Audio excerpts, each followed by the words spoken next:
بسم اللہ الرحمن الرحیم۔ السلام علیکم، کیسے ہیں آپ سب؟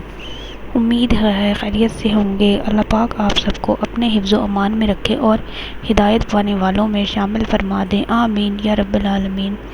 آج جو وظیفہ آپ کے لیے میں لے کر آئی ہوں وہ عذاب قبر سے نجات اور جنتی لوگوں میں شامل ہونے کا وظیفہ ہے۔ بے حد کارآمد ہے، دعا ہے یہ، آپ اس کو اپنی روزمرہ روٹین میں شامل کر لیں۔ انشاءاللہ تعالی اللہ پاک آپ کو جنتی لوگوں میں شامل فرما دے گا اور عذاب قبر سے نجات ہوگی۔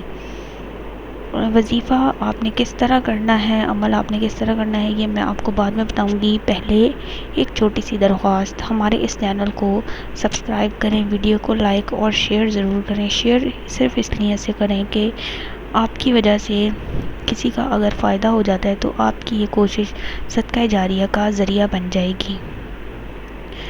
اور آپ نے یہ وظیفہ کس طرح کرنا ہے، آپ نے سورہ ال عمران کی آیت نمبر 16 ربنا اننا آمنا واغفر لنا ذنوبنا وقنا عذاب النار، یہ آیت ہے۔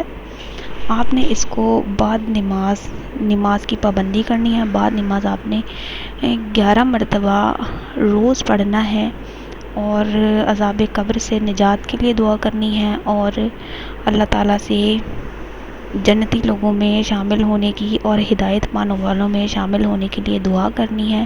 انشاءاللہ تعالیٰ آپ کی دعا ضرور قبول ہوگی۔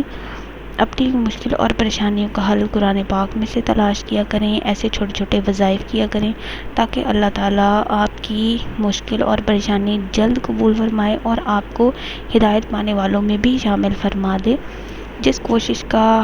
جس مشکل کا حل ہم قرآن پاک میں سے تلاش کرتے ہیں وہ بہترین حل ہوتا ہے، اور جو ہم لوگ غلط راستے پر چل دیتے ہیں وہ ہمارے لیے ہلاکت کا ذریعہ بھی بن سکتا ہے۔ اسی کے ساتھ میں اجازت چاہوں گی، اگلی ویڈیو کے ساتھ حاضر ہوں گی، تب تک کے لیے اللہ